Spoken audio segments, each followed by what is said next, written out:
আর কে গুহ শহরের নামকরা কার্ডিওলজিস্ট, মারাত্মক ব্যস্ত। 7 দিনে অন্তত 15 জায়গায় প্রাইভেট প্র্যাকটিস করেন, তাও কুলিয়ে উঠতে পারেন না। অনেক রোগীকে ফেরত দিতে হয়। সকালে চেম্বার করে হসপিটাল, বিকেলে 2 জায়গায় রোগী দেখে বাড়ি ফিরতে রাত 12টা। নাওয়া খাওয়ার সময় নেই, স্ত্রীকে দেওয়ার মতো সময় নেই। ছেলে এবার বোর্ড এক্সাম দেবে, তাকে দেখারও সময় নেই। প্রায় 2 মাস হয়ে গেল তার নিজেরই কোমরে ব্যথা। বুঝতে পারেন অতিরিক্ত বসে থাকার ফল এটা। কিছু করার নেই, তিনি পেশেন্ট নিয়ে ব্যস্ত। দিন শেষে টাকা গুনে আনন্দ পান।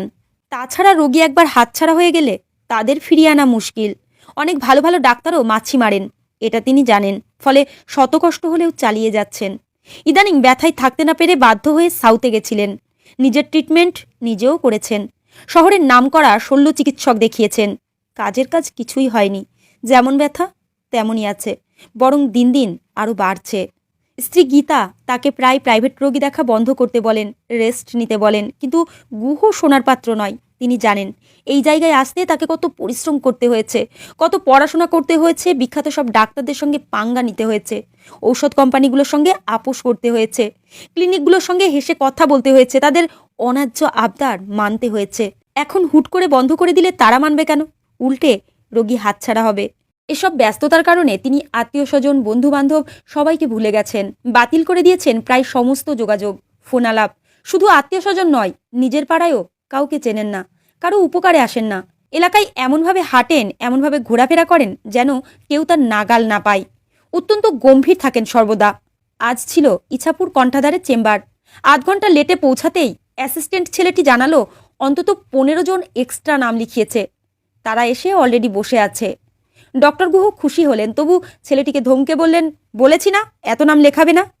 তৃতীয় কি চতুর্থ রোগী দেখার পরেই এক ফ্যাচাং। একজন রোগী হঠাৎ জিজ্ঞেস করে বসল, স্যার 1500 টাকা অ্যাডভান্স দিয়ে বুকিং করেছি, কতটুকু সময় বরাদ্দ আমার জন্য? অদ্ভুত প্রশ্ন শুনে মুখ তুললেন আর কে গুহ। দীর্ঘদিন রোগী দেখছেন, এরকম বেয়ারা প্রশ্ন কেউ করেনি, করতে সাহস পায়নি। গুহ চোখ তুলে তাকালেন, দেখলেন যিনি প্রশ্ন করেছিলেন তিনি মিটিমিটি হাসছেন। চিনতে পারলেন আর কে গুহ প্রশ্নকারীকে। এ আর কেউ নয়, তার ছোটবেলার বন্ধু, খেলার সাথী মুকুল। একসঙ্গে ক্লাস 10 অবধি পড়েছেন। তারপরের খবর আর জানেন না। কোথায় গিয়ে যেন সায়েন্সে ভর্তি হয়েছিল, পরের খবর আর রাখেননি। বড় পাজি আর মুখ খারাপ ছিল মুকুলের।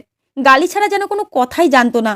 মুকুল দ্বিতীয়বার মুখ খুলল, বলল, বাপরে বাপ, কত কষ্ট করে তোর অ্যাপয়েন্টমেন্ট পেয়েছি। 1500 টাকার 1 পয়সাও কম নিল না। বললাম আমি গরিব মানুষ, তবুও শুনল না, টাকা নিলই। বলেই হাসল মুকুল। ছোটবেলার বন্ধুকে দেখেও আর কে গুহ উচ্ছ্বসিত হলেন না।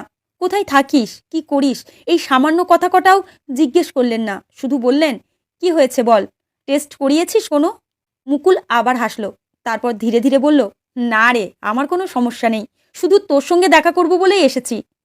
ওকে, আজ তাহলে আয়। আজ অনেক রোগীর চাপ, পরে একদিন কথা বলা যাবে। মুকুল বন্ধুর আচরণে আশ্চর্য বা ক্ষুব্ধ হলো না। সে শুধু ভালো থাকিস বলে উঠে নীরবে বেরিয়ে গেল। পেছনে ফিরে আর তাকালো না। 10 মিনিটও হয়নি, হঠাৎ চেম্বারের মালিক সুব্রত দত্ত হন্তদন্ত হয়ে হাজির। এসেই উদ্বিগ্ন কণ্ঠে হেসে বললেন, সায়েন্টিস্ট ডক্টর মুকুল চক্রবর্তী আপনার বন্ধু, আপনার সঙ্গে একটু আগে দেখা করে গেল। আরে আমায় আগে বলবেন তো উনি আসবেন, একটু আদর আপ্যায়ন করতে পারতাম।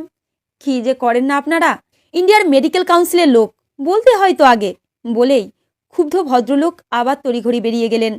ডক্টর গুহ জাস্ট মিনিট খানেক ভাবলেন, সেই ভিকিরি ঘরের ছেলে মুকুল এখন সায়েন্টিস্ট, মেডিকেল কাউন্সিলের হর্তাকর্তা।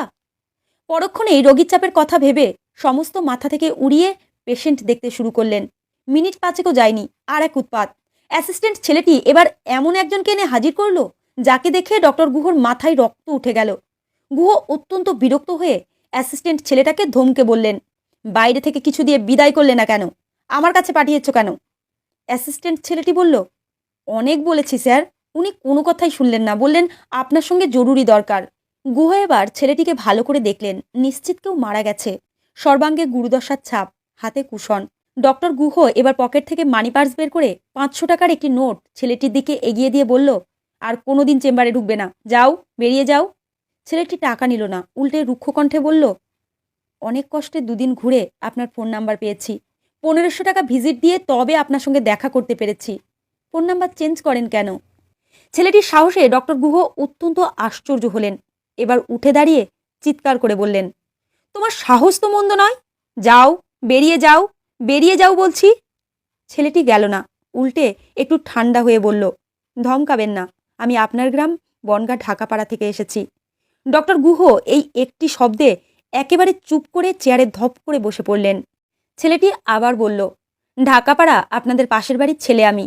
আমায় আপনি চেনেন না, বেশি সময় নেব না, আপনাকে একটা নেমন্তন্ন করতে এসেছি। 1 বছর হয়ে গেল গ্রামে যান না, আপনার মায়ের খোঁজ করেন না, ভীষণ ব্যস্ত আপনি, নামকরা ডাক্তার। পরক্ষণেই হাতের ঝোলা থেকে একটি সাদা খাম বের করে টেবিলের উপর রেখে বলল, আগামীকাল আপনার মায়ের শ্রাদ্ধ। আমার গায়ের এই সাদা পোশাকটা দেখছেন, এটা তার চিহ্ন। আপনার খোঁজ না পেয়ে আমি মুখাগ্নি করেছিলাম, আজ 9 দিন হলো স্বর্গবাসী হয়েছেন। নিমন্ত্রণ করে গেলাম, শ্রাদ্ধ এবং স্বজ্ঞাতি ভোজন করাবো।